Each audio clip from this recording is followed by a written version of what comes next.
Hello, I'm Nate, aka B-Tier Mutineer, and today I'm bringing you a Necromancer build guide for Dragon Age Origins that's focused on the Entropy and Spirit schools of magic and the Blood Mage specialization. I'm saying Necromancer in air quotes because in DAO you can only summon one undead minion, so this isn't the kind of army of undead Necromancer you may be used to from other games like Diablo. This is a build that focuses on dealing lots of spirit damage to enemies, applying debuffs and status effects, summoning a skeletal minion, and using blood magic to increase your power. The idea for this build came to me while I was playing through a stolen gear only challenge for DAO. It's still in the works as of writing the script, because I wanted to limit my mage character to not use any healing spells other than the self-heal from Drain Life. I figured that for enhanced roleplay, the kind of mage who would steal from people and lie to them would probably have this kind of selfish or self-centered damager build. Plus, healing magic is so overpowered in Origins that it makes the game too easy, especially when combined with buffs for your party like haste. So removing the creation tree makes the mage slightly less overpowered, though you'll still be melting through enemies, even so. If you find yourself struggling on higher difficulties, you can simply use a second mage in the party who does use healing spells. Before we get into the build, I'll take a moment to say a special thank you to my members. Your support lets me keep making videos like these about my favorite games, and I appreciate it more than I can put it into words. If you'd like to help my channel out, subscribing and becoming a member are the best ways, but of course only if you actually want to or can afford it. I'm always grateful even if you just like the video if you enjoyed it, and maybe leave a comment. Back to the guide. First, I have a few gameplay and bug fixing mods I recommend. Dane's fixes many bugs related to combat and implements missing item properties. It has extra quality of life improvements and balance adjustments too, but it's completely modular, so you can copy what you want and ignore everything else. If you use Dane's fixes, get more detailed tooltips too, because it adds detailed descriptions for all abilities and item properties. Advanced Tactics fixes the issues with follower AI and implements more options to choose from in the tactics menu. Respecification DAO lets you respecialize your characters. The most important reason you'd want this is if you want to respecialize your companions to try out a different build for them, or maybe remove some abilities that you don't like using, like for example Morgan's bad shapeshifter spells. But you could also want to respecialize your own character if your current build isn't something you enjoy playing, or if it's too weak and you're struggling to progress. It's far better to be able to respec than have to restart the entire game, and so I always recommend this mod just to have the option if you need it. I personally play the game with a no starting abilities mod, which allows you to manually allocate all skill and ability points for your warden at the start of the game. It lets you start with whatever type of build you want regardless of your origin, though of course you could also just respecialize your warden after character creation if you have Respecification DAO. I will assume you have full control over your skill and ability points in the character creation section. If you don't, then either respecialize your character or adapt my recommendations for what points you have available based on what I explain are the highest priorities. Finally, I will mention the Circle Traveling Robes mod by Shanama, which replaces some of the basic mage robe models with some more practical looking ones with pants, inspired by a model from Inquisition. Some mages outside of the tower, such as an Ostagar, will use these robes, and the mod also scatters a few to be found by the player in containers so that you can find them naturally while playing without needing to add them to your inventory with a console command. I really like the look of these robes, and the stats on them aren't too powerful as opposed to other mods that add new items to the game, so I highly recommend it. With that out of the way, let's get into the build. Let's talk about starting attributes. As part of this section, I will mention that your character's race will give you different attribute bonuses. An elf gets +2 to magic and willpower, which are amazing for a mage, whereas a human gets +1 to strength, dexterity, magic, and cunning, which is not as good. But these starting bonuses ultimately don't matter because they're very small, so play as whichever race you want. The starting attributes I recommend are 20 magic, 15 willpower, and optionally 12 cunning. Magic is the most important attribute for a mage because it increases your spell power and thus the damage and effectiveness of your spells. You also need a certain magic score to unlock higher tier spells. Willpower adds 5 mana per point, which is a small amount. As a blood mage, you'll mainly use health as your spellcasting resource, but in the early game you won't have blood magic yet, and you won't have many lyrium potions to restore mana with, so it's good to have a slightly higher mana pool. Even later, it's always useful to have mana in reserve in case you want to turn off blood magic or if it gets deactivated by an enemy's ability. You won't need to add many points to willpower later, but 1 point if you're starting as a human is a good idea. As an elf, you already have 16 willpower, so you're fine. Cunning is optional because it's just a requirement for a few skills. Coercion, which allows you to persuade and intimidate characters in dialogue. Survival, which mainly grants nature resistance and the ability to see enemies on the map. Stealing, which allows you to steal from NPCs, or also enemies if you have it maxed out. And Combat Tactics, which gives you more tactic slots to set up your character's automated behavior. You need a total of 16 cunning to max out these skills. I mainly recommend it for the coercion skill, because it opens up a lot of additional ways to solve quests and get extra things in conversations. The other skills aren't as useful, though I will discuss their potential uses in the dedicated skill section. But honestly, losing out on a few points of magic by spending these handful of points into cunning doesn't make a noticeable difference for your build, so you might as well do it for one or more of the skills. For starting skills, the mage doesn't actually need any skill to be good in combat, unlike warriors and rogues who absolutely must get combat training to unlock their weapon talents. However, that doesn't mean skills are entirely useless. Here's what I recommend starting with. 1 rank of coercion, which allows you to persuade, intimidate, and lie to NPCs in dialogue. In particular, I recommend getting this immediately when creating your mage, because you need to have this to be able to lie to Irving when he asks you if you took anything important from the repository. The staff you loot there is pretty good for the early game until you get past Lothering, and if you don't have coercion, the staff will be taken away from your inventory. You can choose whatever you'd like for your other 2 skills. If you're not using the No Starting Abilities mod, you will get Herbalism and Combat Tactics by default. Herbalism lets you craft healing, mana, and defensive potions, but you won't be able to craft anything until you can buy some flasks from the Quartermaster at Ostagar, so it's pretty much useless until then, and even at Ostagar you don't have a lot of money for ingredients, so you can't craft much. I don't recommend choosing Herbalism because Morrigan and Wynn already have this skill, so unless you want to play without either of them recruited, you don't need Herbalism yourself. Combat Tactics is only useful if you are going to mainly control a different character in combat because it gives you extra tactic slots with which to customize the automated behavior of your character. I'm going to assume you will likely control your own mage, so unless you're using this on one of the companions and don't want to manually control them, it's useless. If you can choose where to spend your 2nd and 3rd skill points, I recommend getting the first 2 ranks of combat training. For a mage, the main benefit of combat training is that you can take more damage from an attack before it interrupts your spellcasting. But this interruption only applies to spells that have a longer conjuration time, which are only a few spells you'll get later in the game. Plus, you should have a tank who ensures your mage isn't getting attacked most of the time, so you aren't really worried about enemies interrupting you. However, more importantly, rank 2 of the skill grants you plus 0.5 mana regeneration in combat, which is always useful, especially if you want to use Spell Might at all times instead of just before raising your minion. For starting abilities, here's what you should have. From the Arcane tree, Arcane Bolt. It's a basic spell that deals a moderate amount of spirit damage to a single target at long range. The fact that it's cheap to cast, has a low cooldown, and long range is great. Plus, it deals spirit damage, which is the focus of this build. Arcane Bolt is the starting spell that a Circle Mage is given by default, so if you don't have the No Starting Abilities mod, no worries, you do actually want to use this. From the Entropy tree, Drain Life and Vulnerability Hex. Drain Life deals spirit damage to a single target and heals the caster for the same amount. You can cause the Improved Drain spell combo if the target is affected by a Vulnerability Hex when you cast Drain Life. It will deal extra damage to the target and also heal you for more.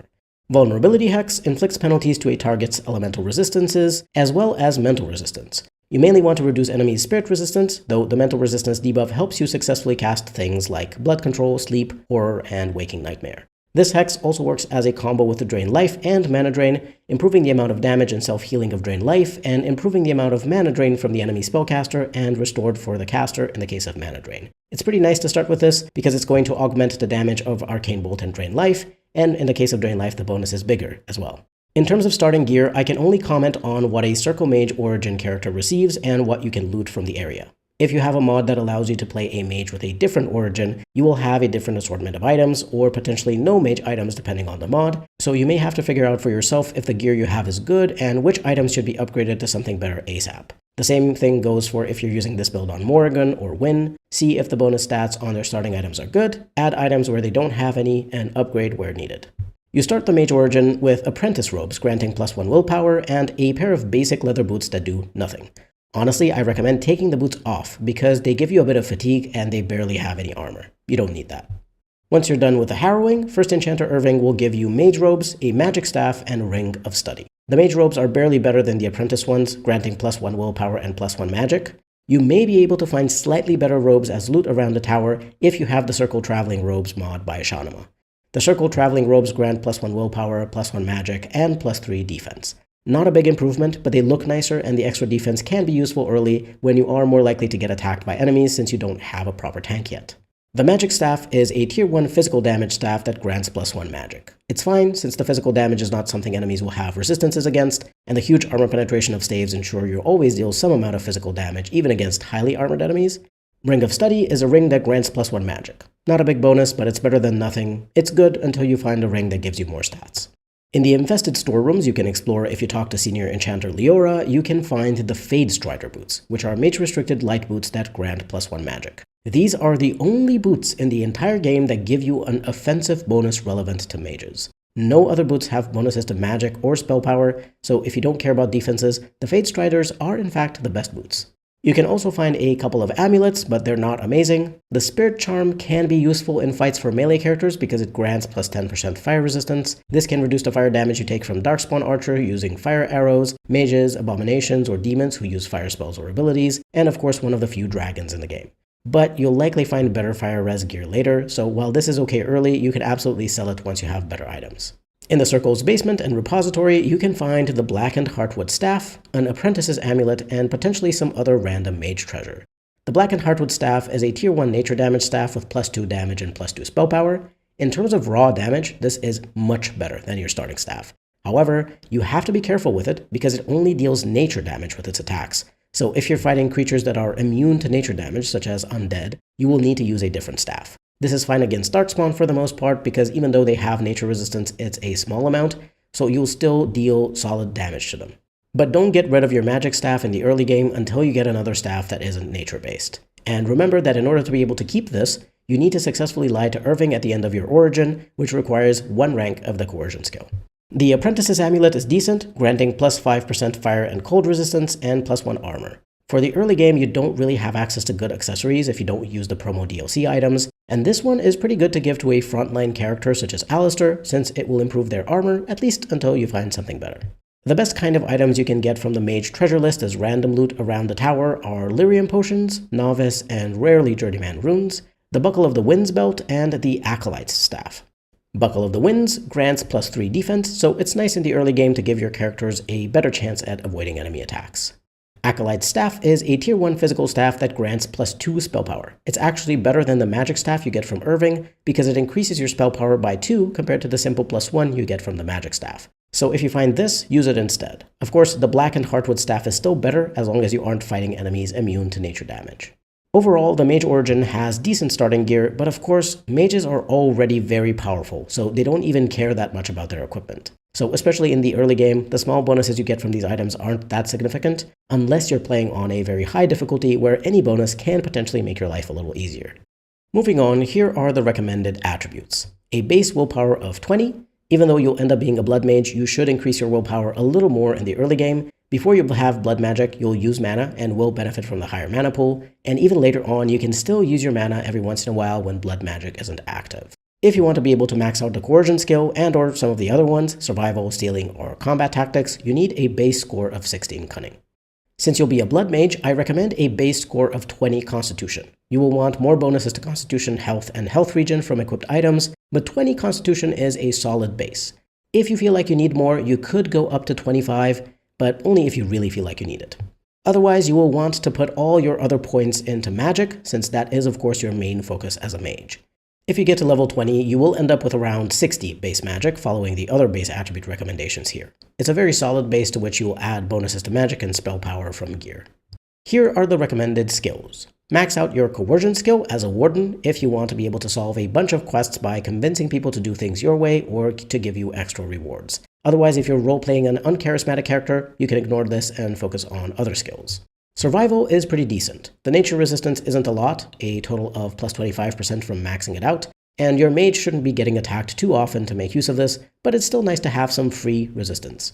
The more important reason this is helpful is that it allows you to see enemies on the map, so you can plan ahead for more difficult fights. From rank 3 onwards, it also shows you the subtype of the creature and its level. Additionally, there's the Elora's Hala side quest in the Dalish camp, for which you need rank 2 of the survival skill, either on your warden or another active party member, in order to complete the quest the right way. You can max out combat training if you want, but you're only getting some extra protection against having your spells interrupted. And as I said earlier, that shouldn't be a problem if you have a tank. By the way, your summoned undead minion can be used as a quasi-tank if you target the corpse of an enemy using a two-handed weapon or a weapon and shield, so that's an extra meat shield, or I guess bone shield. If you'd like to use stealing, it's really bad on a mage because your chance of successfully stealing from an NPC or enemy increases based on your cunning. As a mage, you don't want to put more points into cunning than the minimum necessary, so if you want to steal from NPCs, I highly recommend using stealing with Liliana or Zevran, since they will actually have high cunning and will be able to easily and reliably steal things. In general, stealing isn't that great unless you want one of the few unique items you can only obtain by pickpocketing NPCs, or if you want a bit more money and or consumables. Of course, if you want to steal from the NPCs during your origin story and in Ostagar, feel free to max out stealing on your Warden Mage, though you'll still fail a lot of attempts, and use one of the rogues for proper stealing later on. You don't need any of the other skills, even the recommended ones are all entirely optional. Moving on to recommended abilities, I will recommend the most important spells that fit the build, enough for a character who will reach level 20 by the end of the game. However, the max level is 25, and if you do a lot of side quests and potentially some DLC content, or buy some Tomes of Arcane Technique, you can reach a higher level or have more spell points. So I'll provide you with a few optional spells you can pick up if you find yourself having extra points. From the Spirit Tree, get the 4 Necromancy spells and the 4 Mana spells: Walking Bomb, Death Siphon, Virulent Walking Bomb, and Animate Dead, Mana Drain, Mana Cleanse, Spell Might, and Mana Clash. You want to pick up Animate Dead as soon as possible since it's the cool Necromancer spell that gives this build its flavor, and it is actually nice to have a summoned minion. You'll need 33 magic to unlock it though, so you will most likely have to unlock some other spells as you level up before you can get Animate Dead. Plus, I recommend picking up Spell Might beforehand because it upgrades the stats and abilities of your summoned minion. Walking Bomb magically infects a target with a corrosive poison that deals spirit damage for 20 seconds. If the target dies while the effect is still active, it explodes, harming all nearby targets with physical damage. Friendly fire from the explosion is possible, but allies will take half damage. A target can't be affected by both this and Virulent Walking Bomb at the same time. Shattering an enemy who has Walking Bomb active will detonate the bomb immediately. Death Siphon is a sustained spell that drains nearby dead enemies to restore the caster's mana. This isn't really a super useful spell for you because you'll later on cast spells mainly using health through blood magic, and in general you're a ranged mage so you don't want to get too close to enemies. You won't have many enemy corpses around you to consume, plus it's better to keep the corpses in case you need to recast Animate Dead. You're only getting it for the other 2 spells in this row. Virulent Walking Bomb infects a target with a magical poison that deals slightly more spirit damage for 20 seconds than the regular version of the spell. However, in addition to the explosion that happens if the target dies while affected by this, it also has a chance to infect nearby enemies with this effect. As I mentioned before, a target can't be infected by both the regular and virulent versions of the spell at the same time.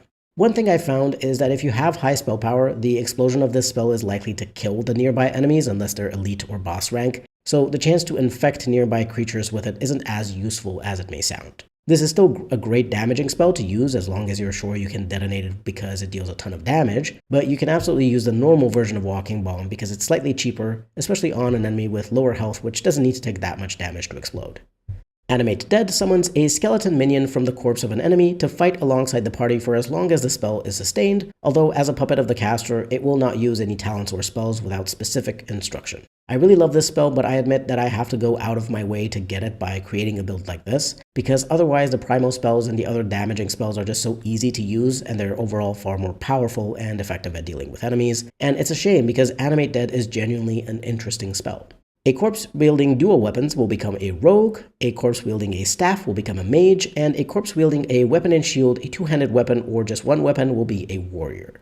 There are various abilities the reanimated skeleton can have, chosen at random from some presets. If you want your skeleton minion to be higher level and have access to some extra abilities, you can create the advanced reanimation combo by having Spell Might active when you cast Animate Dead. You don't actually need to keep Spell Might active after you've cast Animate Dead, so even if you don't have bonuses to mana regen on your gear, it's fine. Just cast Spell Might, create an undead minion, and then turn it off. The skeleton draws a lot of threat from nearby enemies when initially summoned. It has the natural traits of an undead creature, immunity to nature damage, 75% cold resistance, 25% fire weakness, and immunity to charm and sleep effects. Those bonuses can actually be quite useful in some fights, like for example the nature damage immunity is great against certain poisonous spiders, deep stalkers, the broodmother, and the gas trap room in the Anvil of the Void area of the Deep Roads. This spell doesn't work in the Fade, and your minion will fall apart if either it or the caster is hit by a Dispel Magic effect.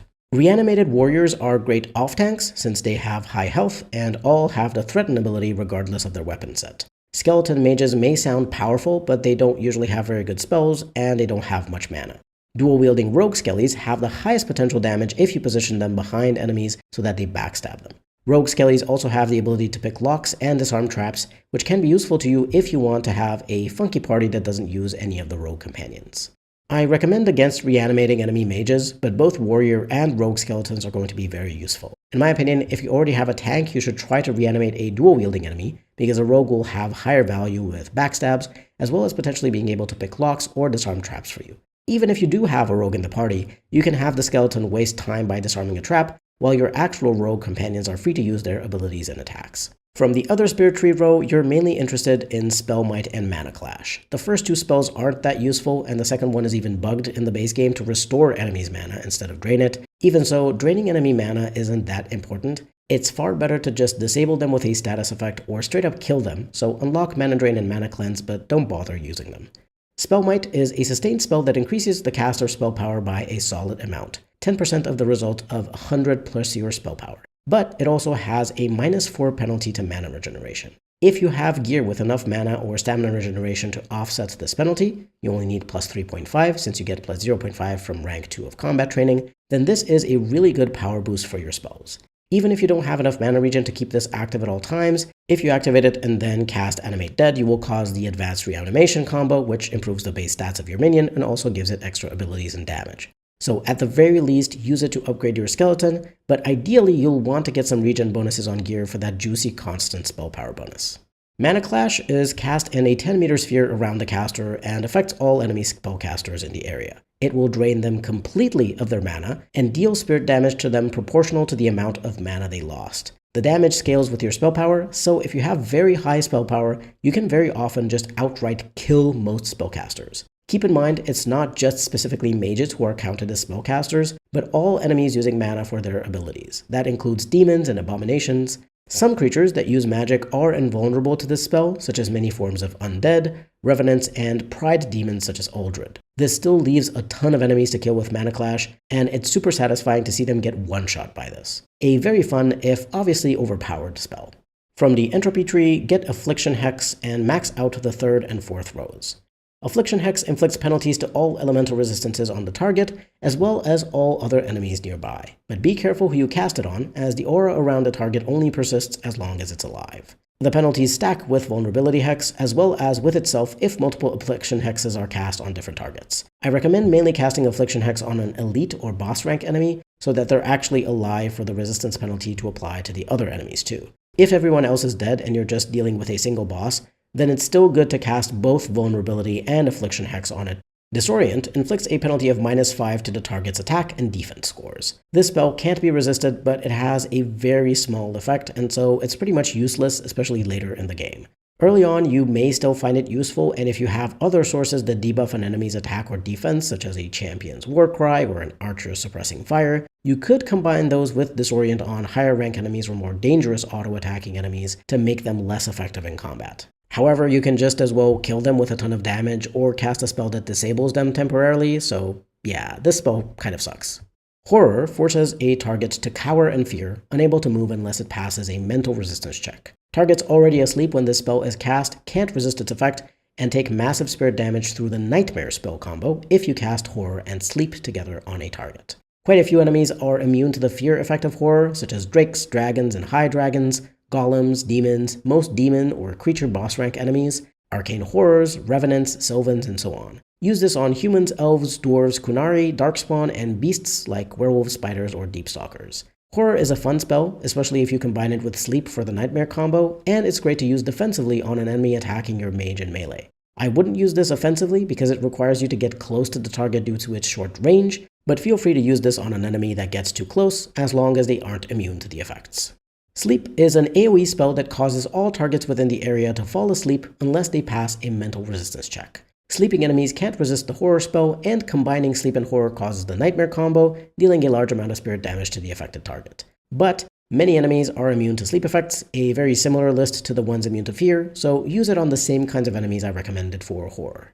Waking Nightmare is an AoE spell that causes hostile targets in the area to be trapped in a Waking Nightmare unless they pass a mental resistance check. They are either stunned, attack other enemies, or become the caster's ally for the duration of the effect. Enemies already asleep cannot resist this effect. This is a very funky spell, but the randomness of the effect can be a bit frustrating to deal with, so I completely understand if you don't want to use it and just prefer to use one of the other disabling spells or a damaging spell instead. I think it's very fun for the theme of the build, but even I use this spell extremely rarely because it's so unpredictable. Death Magic is a sustained spell that drains life force from any nearby dead enemies to heal the caster. Just like with Death Siphon, you won't really be near enough enemies to consume their corpses to heal yourself. Plus, if you have Blood Mage active, then this spell won't heal you at all, so it's just useless to keep active. Curse of Mortality causes a target to take continuous spirit damage while being unable to heal. This is an incredibly powerful spell, more so against your own party, but also very good against enemy mages, because enemy mages can have access to spells that heal them, such as Heal, Life Ward, Drain Life, or if they're Blood Mages, they can have Blood Sacrifice. If you hit them with Curse of Mortality, any attempt at healing themselves will fail, so you can far more easily kill them. This is great, for example, against Caladrius, a boss rank Blood Mage who is extremely powerful that you encounter during the Landsmeet in the Denerim Alienage.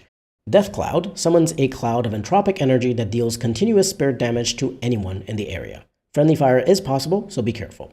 The entropic death spell combo can be triggered by having a target be afflicted by Death Hex and enter the Death Cloud, dispelling the Hex and receiving a huge amount of spirit damage instantly. I love this spell so much because it looks really cool, but also because the entropic death combo is extremely powerful. Plus, even without the combo, I still find this better than most AoE damaging spells with friendly fire, because it doesn't apply a status effect. So even though your allies will take some damage, you can always heal them and they will not be interrupted from using their attacks or abilities. They're free to act as they usually do, and the only thing you have to worry about is their health. This plus the blood magic spell Blood Wound are, in my opinion, the best AoE damage spells if you only care about damage, with Blood Wound being the best because it doesn't affect allies at all and it can immobilize enemies. Speaking of blood magic, the only specialization I recommend for this build, and the only one that fits thematically, is the Blood Mage. Unlocking the specialization will grant you +2 Constitution and +2 Spell Power, which are great bonuses. I recommend getting the first 3 abilities from the Blood Mage. Blood Magic is a sustained ability that makes the mage use health instead of mana as a spellcasting resource. It reduces the cost of the spells to only 80% of the original mana cost. However, do note that healing effects on your mage while Blood Magic is active are reduced by 90%. So healing spells and health poultices aren't going to do anything for you while using Blood Magic. However, you can have gear with bonuses to health regeneration since that isn't affected. The healing you can get from the Blood Sacrifice spell is also unaffected by this penalty, so you can damage an ally in order to heal yourself properly without needing to switch off Blood Magic. Blood Sacrifice transfers 50 health from a party member into 100 health for the caster. The effectiveness of this spell isn't affected by your spell power or fatigue, it's just 50 damage to an ally and double that amount of healing for you, though of course if the ally has less than 50 health, you'll end up making them fall unconscious and you'll only be healed for double the amount of the HP they had left. You can still cast this spell even on an ally affected by Force Field since it's unresistible, although if one of your allies has high spell resistance, they may resist the effect through that. Keep in mind that this only works on an ally with blood, so it won't work on Shale or an undead minion summoned with Animate Dead. However, you can use this on the animal that a rogue with a ranger specialization can summon. Blood Wound is an AoE spell that inflicts a large amount of spirit damage to all hostile targets within the area. The targets also stand twitching, unable to move unless they pass a physical resistance check. Creatures without blood, aka demons, undead, and golems and such, are immune, and you can only cast the spell if blood magic is active. This is an extremely powerful spell because it deals a ton of damage to enemies, and it has a chance to immobilize them. Another great aspect of this compared to other AoE damage spells is that it doesn't damage your allies in the area. Of course, if you're fighting enemies without blood, such as undead, demons, sylvans, or golems, this will be useless, but there are plenty of darkspawn beasts and regular people that you fight in the game. Just make sure to only use this against enemies it can actually affect, otherwise you're wasting your health. I don't recommend unlocking Blood Control. While the effect is cool because it temporarily turns an enemy into your ally if they fail a mental resistance check, it's weird to use and you don't necessarily get that much damage done by your controlled creature. But more importantly, it can mess with your XP gain, since you don't get any XP from any of the enemies your temporary ally kills, and you also don't get XP if the puppeted creature dies while under your control. If you're curious to try this, I recommend using it on enemies with high attack speed such as assassins, werewolves, and shrieks, and enemies with the Overwhelm ability, mainly werewolves, wolves, spiders, and deepstalkers. I'll also recommend some optional spells and abilities you can unlock if you reach a higher level than 20, or if perhaps you don't want to use some of the spells I recommended. First and foremost, the 2 passive bonuses from the Arcane tree are useful, so max out the rest of that tree once you finish unlocking the main spells from the build. You're only interested in the final two abilities, but you have to unlock Arcane Shield to get them. Arcane Shield is a sustained spell that increases your defense, which this build doesn't care about. Staff Focus is a passive that increases the basic attack damage of your magic staff by 33%. Your staff's damage will already increase with your spell power, and you mainly want to be casting spells to damage enemies because overall the staff basic attacks will still be quite weak compared to your actual spells. Still, it's nice to have for a bit of extra damage when you're waiting for a spell cooldown. Arcane Mastery is a passive that grants +5 spell power. This is equal to 5 points of the magic attribute, which is almost 2 level ups worth of power. From the Entropy tree, you could also unlock Misdirection Hex, Death Hex, Weakness, and Paralyze. Misdirection Hex causes all the regular hits of a target to become misses, and their critical hits to become normal hits. Do note that this doesn't affect certain special abilities, such as the Ogre's Ram attack, because those are automatic hits that don't need to confirm the attack result. I haven't found this hex super useful unless you're fighting a boss rank enemy that uses auto attacks fairly often, like a Revenant, or maybe an elite fast attacker like a Werewolf or Assassin, but only if you don't have a way to disable them or kill them outright. The reason you'd want to pick this up is because Death Hex is much more powerful. Death Hex causes every normal hit the target receives to become a critical hit.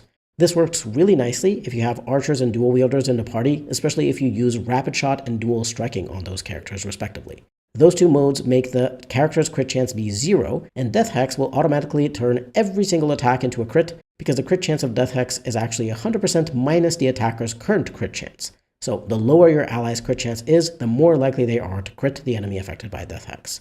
But you can also use this hex in a different way than to buff your ally's attacks. You can activate the Entropic Death combo if a target is affected by both Death Hex and is in the area of effect of Death Cloud. This will dispel the hex from the enemy, but will deal a huge amount of spirit damage to it instantly. So even if you don't necessarily care about getting crits on a boss, you can instead just deal a huge amount of damage to them with Entropic Death.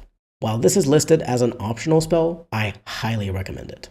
Weakness inflicts penalties of -10 to a target's attack and defense, and reduces its movement speed unless it passes a physical resistance check. This can be a decent spell in the early game, but it's not really as good as the other debuffs or status effects, so the only reason you want to pick it up as an optional spell is to get access to Paralyze. Paralyze saps a target's energy, paralyzing it for a duration unless it passes a physical resistance check, in which case its movement speed is reduced instead. Any ability that inflicts some kind of CC or status effect, whatever you'd like to call it, is amazing, because it can stop enemies from moving, attacking, and using abilities, making them far easier to deal with.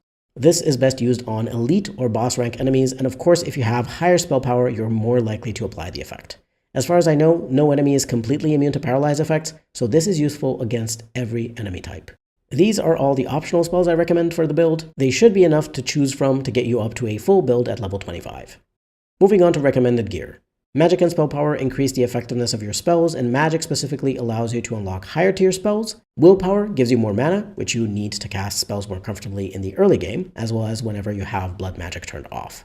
Direct bonuses to mana or stamina are also nice, of course. Mana regen is good. Item bonuses to stamina regen also count towards this, but only if you specifically want to offset the penalty of spell might to be able to keep it active all the time. Constitution and health are always useful for any character. See my findings for the health versus defense test that I did if you'd like a more in-depth explanation. But health is obviously even more important for a blood mage, since it's not just what keeps you alive, but it's also your spellcasting resource. Once you start using blood magic, constitution, health, and health regen have higher priority than willpower and mana.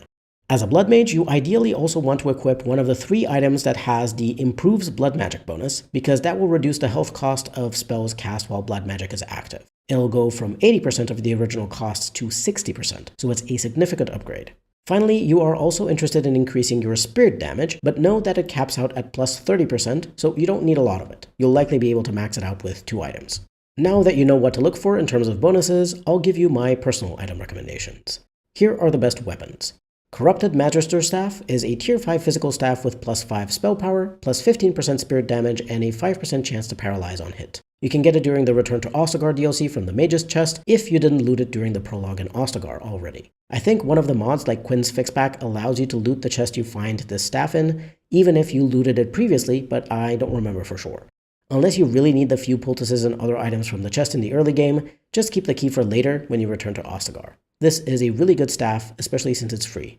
Final reason is a tier 6 physical staff with plus 3 damage, plus 10 spell power, and plus 15% fire damage. You can buy it from Bodan in the party camp for a bit over 6 gold. but only if you have the collector's edition of the AO or have a mod that adds it for you. While this gives bonuses to fire damage, the spell power bonus is huge, the biggest bonus you can get from a staff in the game. So if you have it, absolutely get it for one of your mages. Staff of the Magister Lord is a tier 7 cold staff with +6 willpower, +2 combat mana regen, +6 spell power, and +10% spirit and fire damage. You can buy it from the Circle Tower's Quartermaster for almost 129 gold. It's extremely expensive, but it is the best base game staff in terms of stats. It also takes care of half the mana regen requirement for Spell Might.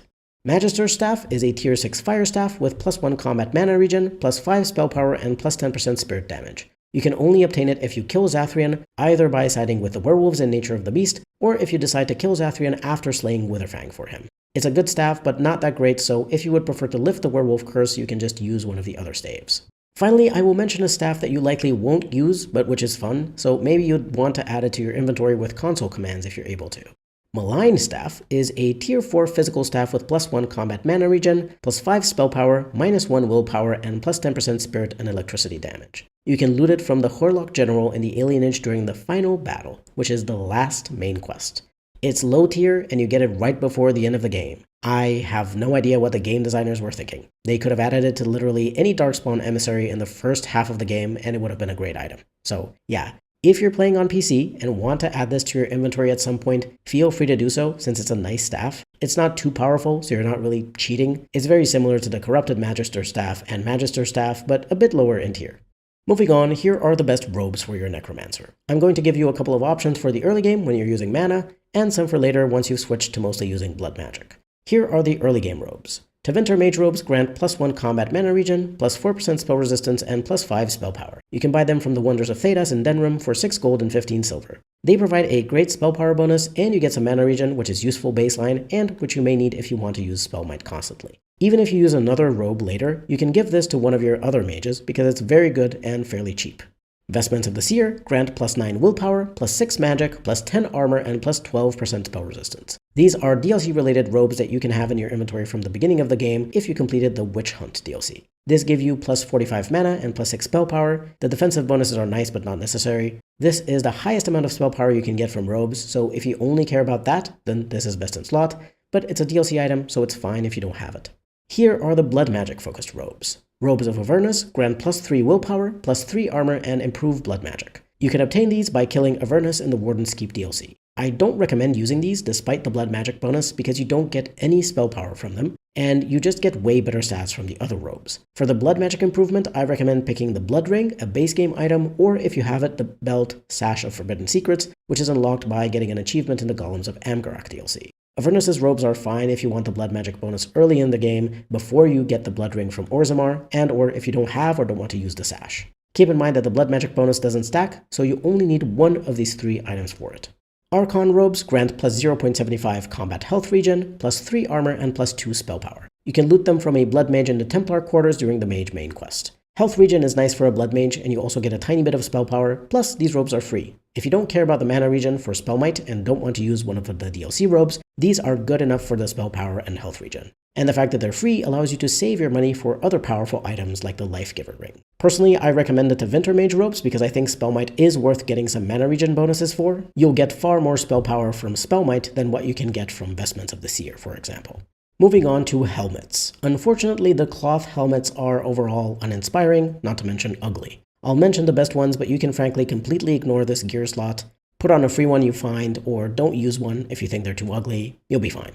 The Libertarian's Cowl grants +12 defense and +0.25 combat mana regen. You can loot it from a Corpse in the Circle Tower's Templar quarters during the Mage main quest. The mana regen is the only reason you'd want it, but it's tiny.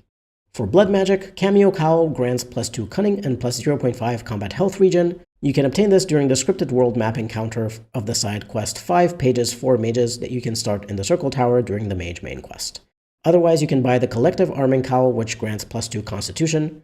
Bodan sells it in the party camp for 1 gold, 72 silver, and 50 copper. It's decent, an extra 10 health, but I prefer the Cameo Cowl over it.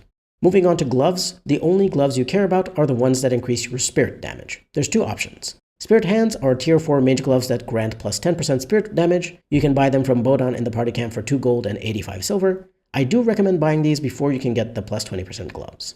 Black Hand Gauntlets are tier 6 mage gloves that grant +20% spirit damage. You can loot these from a maleficar in the East Brazilian Forest during the Mage Collective side quest, Thy Brother's Killer. Keep in mind that the group of maleficar won't spawn the first time you go into the forest. You'll have to clear out the first group of enemies there, then travel away and come back for the blood mages to appear. Finally, in terms of boots, I've already explained that there aren't any which grant you offensive bonuses, so the starting Fade Striders, which you find during the Circle Mage origin, are the best, since you at least get +1 spell power from them. If you don't have them, you can use any defensive boots or can just go barefoot. It doesn't really matter overall. However, for a blood mage, there is one potentially useful pair of boots. Dagon's boots are tier 5 light boots with +2 constitution. You can take them from an unconscious Dalish hunter named Dagon, who you find in the West Brazilian Forest during Nature of the Beast. Since they are light boots, not mage boots, they will have some attribute requirements, so you will have to put a few points into strength or dexterity if you use the Dexterity Light Armors mod to equip them. It's not worth investing into these attributes manually. Improving your magic for spell power is far better. However, if you have one or more items that grant bonuses to all attributes, you may be able to equip these boots without spending any attribute points yourself. In that case, the +2 to Constitution may be slightly better than the Fade Strider's +1 to magic. Moving on to accessories. The best belt for any mage is the Sash of Forbidden Secrets, which grants +6 willpower, +6 spell power, +15 mental resistance, and improves blood magic. You can have it in your inventory from the beginning of the game if you killed the Harvester in the Golems of Amgarok DLC. It's an extremely overpowered item over what's available in the base game. I don't really use this item anymore. I don't use most DLC items because they're too strong and they take away from the challenge of the game. But I have to mention it because it's just extremely good and it has the very rare bonus to blood magic, which you can only get from 2 other items. If you don't want to use the sash or don't have it, you have a few other good belts. Andrul's Blessing grants +2 to all attributes, +20% nature resistance, +2 combat mana or stamina regen, and +10 physical resistance. You can buy it from the Circle Tower's Quartermaster for a bit over 106 gold. It's extremely expensive, but if you need the mana regen for Spell Might, it takes care of half of the requirement all on its own. So if you have the money and are able to buy both this and a Life Giver ring, I do recommend it. Belt of the Magister Lords grants +3 spell power, and you can loot it from the corpse of an adventurer at the end of the Gauntlet during the Urn of Sacred Ashes main quest. It's a nice free belt for a mage, increasing your spell power by a significant amount. Destructionist Belt grants +0.5 combat mana regen and +3 spell power, and you can buy it from Ruck in Ortan Taig for a bit over 5 gold. If you care about the mana regen or need a second mage belt, then this one is a nice slight upgrade to the previous one, and it's not too expensive. Moving on to amulets, there's only 2 worth talking about. The Blood Gorged Amulet grants +12 Constitution, but -3 Strength and Willpower. You can loot it from a Herlock Emissary in Kadash Taig as part of Shale's personal quest. Obviously, you need to have the Stone Prisoner DLC to have recruited Shale and for her to have survived the events of the Dwarven main quest, but if you do, then this amulet is fantastic due to the huge +60 health. If you don't have access to this amulet or want to use something else until you can get it, Life Drinker is a Blood Mage restricted amulet with +4 spell power. You can loot it from a dragon egg in the mountainside caverns during the Urn of Sacred Ashes main quest. It's a great offensive bonus, but I do recommend the Blood Gorged Amulet if you have access to it. Until you get the Life Drinker or Blood Gorged Amulet, you can use something like Pearl of the Anointed, which grants +1 to all attributes. It's a DLC item which should be in your inventory from the beginning of the game. If you don't have that, the Warden's Oath Amulet you receive in Ossakar after going through the joining ritual is decent for blood magic because it grants +2 Constitution. Other than that, some other defensive amulet is okay, but the first 2 are by far the best. Finally, here are the good rings. By far, the best Blood Mage ring is Life Giver. It grants +10 Constitution, +3 Combat Health Regen, +10 Exploration Health Regen, +3 Armor, and +20% to healing effects received. You can buy it for almost 88 gold from Garen in the Orzammar Commons. If you aren't using one of the other 2 items improving blood magic, then you'll have to use the Blood Ring as your second ring. It grants +5% spirit damage and improves blood magic, and you can obtain it by completing the Provings After Dark side quest in the Orzammar Proving Arena if you speak to the Proving Armsman you can find there. It's the only base game item that has this effect, so if you're avoiding the DLC items, then this is absolutely worth using to decrease the health costs of your spells. If you're using either the Robes of Avernus or the Sash of Forbidden Secrets for the blood magic bonus, then here are 3 other good rings for the second slot to pair with Life Giver. Band of Fire grants +3 Constitution, +25% fire resistance, and +10% spirit resistance. It's a promo DLC item you should have in your inventory from the beginning of the game. Nowhere near as good as Life Giver, but it's free and gives you some health, so it's good to use until you can afford Life Giver. Dalish Promise Ring grants +1 combat health regen, plus 15% to healing effects received, and it reduces hostility. It's a promo DLC item you should have in your inventory from the beginning of the game. This is a great ring to pair with Life Giver if you have the improved blood magic from another item, because the extra health regen will help you more than the basic constitution bonus given by Band of Fire. Dream Sever grants plus 10% spirit damage. You can loot it from the Mad Hermit if you kill him in the East Brazilian Forest. You have to provoke him to attack you by trying to steal from his stump, but this will only work if you didn't kill the Grand Oak, since one of these two characters is needed to progress the main quest.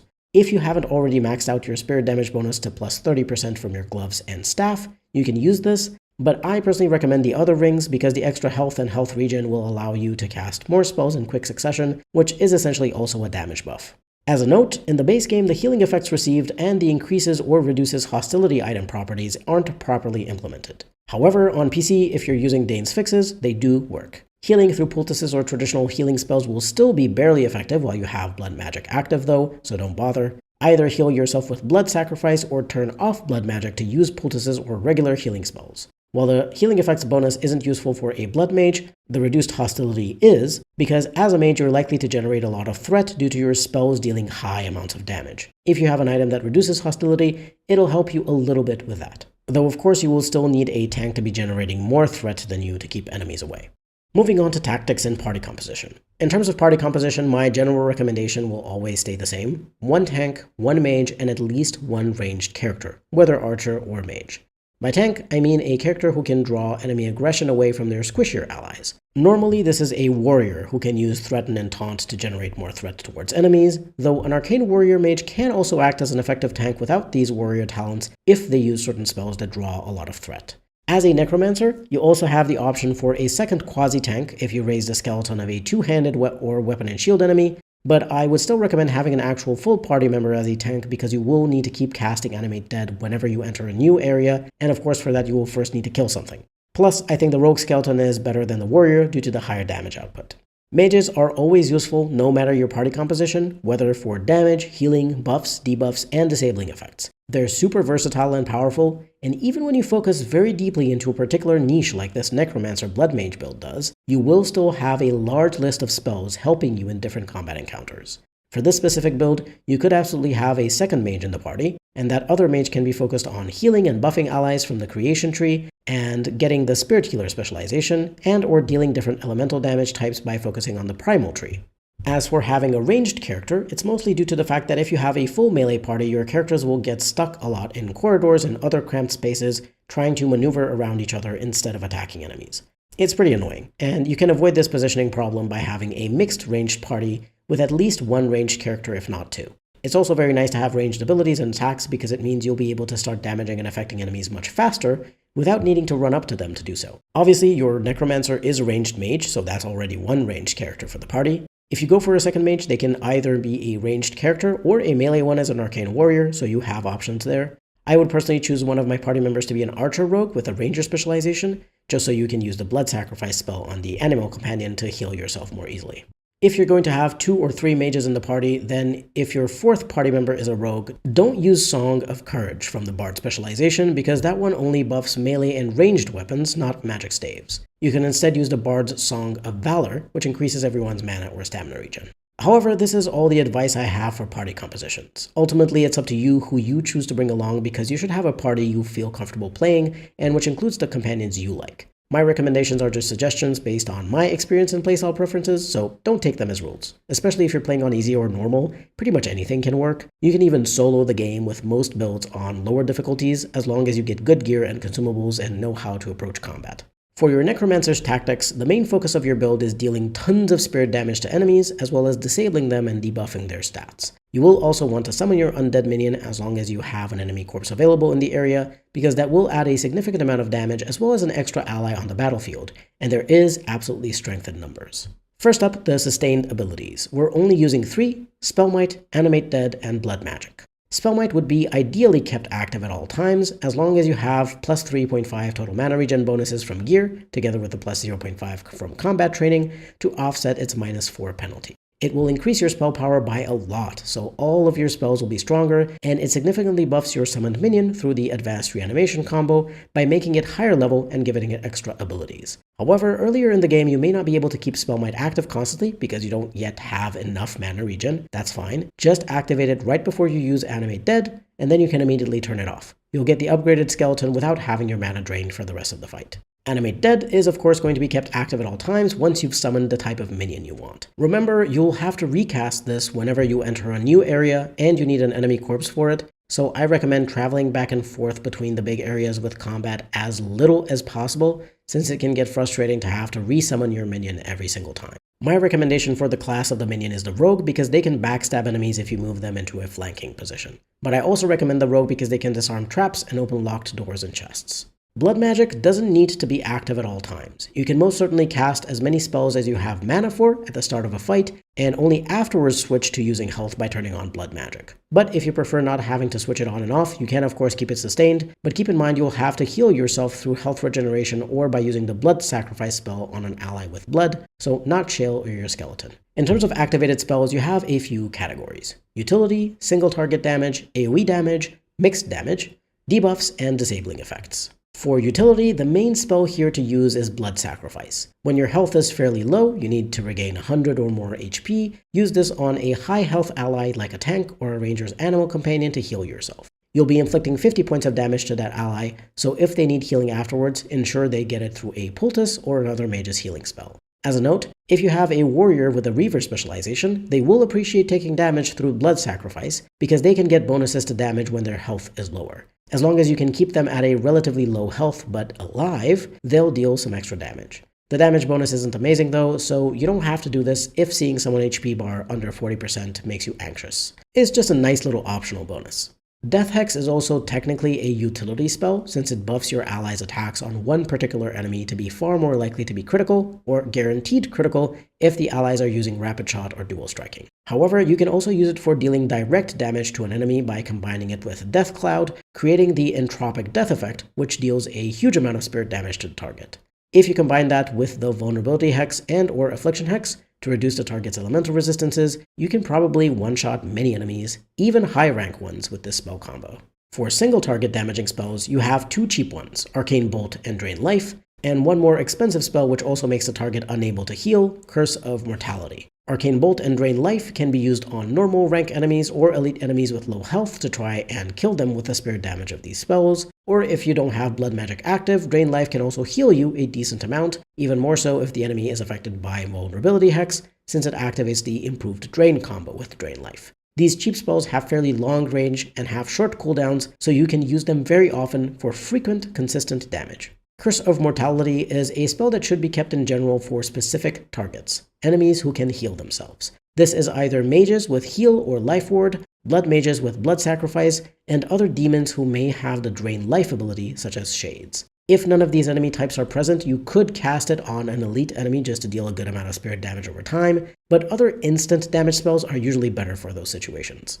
Your two big AoE damage spells are Death Cloud and Blood Wound. Death Cloud is a strong AoE spell dealing spirit damage to all the targets in the area, but it will also damage your allies. It should be fine as long as you remember to heal them. You can also deal a huge amount of damage to a single target through the Entropic Death spell combo by casting Death Hex on them and then Death Cloud, or you can first cast Death Cloud and afterwards Death Hex on an enemy within the cloud. It will work either way, as long as the creature is affected by both spells.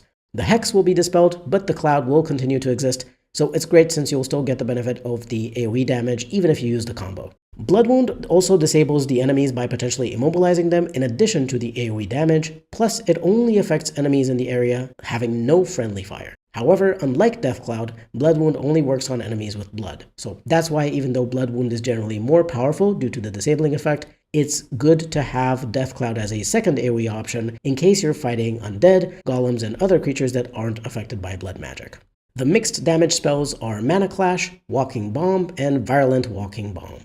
Mana Clash is technically cast in an area around your mage and can affect all the mages within the sphere, but you don't need to cast it only if there are multiple enemy spellcasters. It's perfectly viable and even encouraged to cast it even when you're only facing one enemy spellcaster at the start of a fight, if you can catch them in the area to potentially insta-kill them, and at the very least, drain all of their mana, making them far less useful. Walking Bomb and Violent Walking Bomb initially deal spirit damage over time to a single target, but if the target dies while still under the effect of the spell, they will explode and deal physical damage to all creatures around. It's best to use this in combination with an immobilization effect, such as Blood Wound, when multiple enemies are clustered together so that you can detonate the Walking Bomb to deal damage to as many enemies as possible. Otherwise, just for the single target damage, you're far better off using Arcane Bolt, Drain Life, or the Nightmare or Entropic Death combos if you need higher amounts of spirit damage. For debuffs, you have Vulnerability Hex and Affliction Hex, which are the ones worth using. They both inflict penalties to the elemental resistances of the initial target, although Vulnerability Hex also reduces the mental resistance, so you want to cast these hexes on any higher priority enemy you want to kill more easily with your spirit damage spells. Affliction Hex also creates an aura around the target which debuffs all other enemies with the same elemental resistance penalties, so it's best used on elite or more likely boss rank enemies surrounded by lesser creatures to make it easier for you to kill the lesser enemies with AoE damage from Death Cloud or Blood Wound. Finally, for disabling effects you have Horror, Sleep, Waking Nightmare, Blood Wound, which I've already mentioned in AoE damage, and optionally Paralyze if you have the extra points to pick it up. Horror is a great defensive spell to cast on an enemy that gets too close to your mage, but in general I don't recommend using it offensively unless you're already in tight quarters because it has a very short range and forces your mage to get very close to enemies, which can put them in danger. However, you can activate the Nightmare spell combo by casting Horror on a target affected by sleep, dealing a large amount of spirit damage instantly. However, if you'll remember from the recommended abilities section, many enemies are immune to either the fear effect of Horror, the sleep effect of sleep, or both, so only use these two spells on humans, elves, dwarves, Kunari, Darkspawn, and some beasts. Sleep can disable enemies in a larger area, but keep in mind that once they take damage they wake up, so it's best to put them to sleep while you're preparing to cast a spell that takes a longer time to conjure, such as Death Cloud for your Necromancer, or for another mage the Primal AoE spells Inferno, Blizzard, Chain Lightning, or Tempest. You'll also have a bit of time to get closer to one particular enemy if you want to cast Horror on them to deal spirit damage through the Nightmare combo, but I honestly think in most cases casting either Death Cloud or Blood Wound on top of the sleeping enemies is the better option. Finally, Waking Nightmare is a bit of a weird spell because the affected enemies can either attack other enemies, get stunned, or fully become allied with you for a duration. It's certainly good to cast this to cause a bit of chaos among a larger group of enemies, but I would follow it up pretty quickly with AoE damage from Blood Wound or Death Cloud, since your goal overall with the build is to kill enemies with spirit damage. Finally, Paralyze is an optional spell in this build because I wanted to make the build accessible for a lower overall level, but it is by no means a weak spell. It's incredibly good because it can immobilize any enemy, even a boss, if you get lucky and they fail the resistance check. This is extremely helpful against any boss, so always try to cast it first and foremost on. If you don't have a boss in the encounter, then a dangerous elite enemy who deals a lot of damage is also a good target. Before wrapping up the tactics section, I have a few more notes that might be helpful to you, especially if you're playing on hard or nightmare. First of all, with this build, you ideally want to get to a high level because your level directly improves your skeleton minion's stats. You also want a higher level for extra spell points as well as more attribute points you can spend into magic to increase your spell power. You can also obtain a few more spell points by buying Tomes of Arcane Technique. One is sold by Bodon in the party camp, another is at the Wonders of Theta shop in Denrum, and the final one is sold by the Circle Tower's Quartermaster. These tomes are fairly expensive, 22.5 gold from the first two vendors and 18 gold from the Quartermaster, so you may not be able to afford buying all of them while also getting yourself the Life Giver Ring and other expensive pieces of gear. I do recommend at least buying the cheaper one from the Circle Quartermaster. Getting more spell points earlier means you can unlock the powerful spells you want faster without feeling like you're wasting a level up by unlocking something like Death Siphon or Mana Drain. There's plenty of good free items. Really, the Life Giver Ring is the only item I consider a must-have for this build, so otherwise you can ignore the other expensive things such as Androl's Blessing or Staff of the Magister Lord. An important note about your skeleton minion is this. Not every type of enemy corpse can be used to summon your minion. Werewolves and other beasts, for example, don't work, so if you're in an area like the Bristolian Forest, the only corpses you can use for your skeleton are Darkspawn and Undead. The corpses will also fade pretty quickly, so you only have a limited time during which you can cast Animate Dead. And as I said earlier, your skeleton will be unsummoned if you travel to a different area, so try to finish all the fights while you have your minion active before you travel out of the area. Finally, the last piece of advice I have is related to the spells you unlock in the early game. You may struggle early on, especially on higher difficulties, if you don't choose the right spells, so here's what worked best for me in my testing on hard. After the 3 starting spells, unlock Walking Bomb and use it on a low health enemy cluster together with others to easily explode them. Afterwards, Disorient, Horror, Sleep, and Waking Nightmare are best. The latter 3 will help you a lot against the Darkspawn you fight around Ostagar. Once you get those, you can finally focus on Necromancy, so pick up Death Siphon, Violent Walking Bomb, and Animate Dead. Violent Walking Bomb should be used in the same way as the regular spell, on a low health enemy cluster together with other enemies, so that the initial target dies quickly and explodes the rest.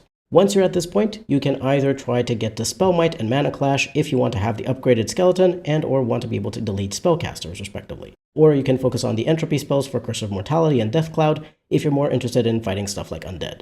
That's pretty much it. As I said in the recommended abilities section, some of the other spells are only unlocked so you can access the actually good higher tier spells. They can have their uses every now and then, but to keep this guide from being too complicated, I recommend focusing on these spells here, which are the best ones.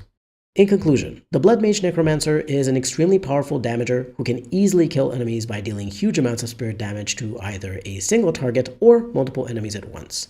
The Necromancer is also able to raise an enemy corpse as a meat shield or an additional source of damage and utility, and of course disable or debilitate enemies through Entropy and Blood Magic. I absolutely love the visuals and theme of this build, and playing it makes you understand why so many mages in the history of Thedas ended up going mad with power, trying to use their magic to control others. Especially compared to the more usual D&D style elemental spells that are often used in many builds, my own included, this one just has a certain flair to it that makes it stand out. It's my favorite mage build I've played so far in Dragon Age, and I can't imagine I'll come up with a different build that will surpass this with the base game abilities. Maybe if someone makes a mod that revamps mages and replaces the boring D&D-like spells.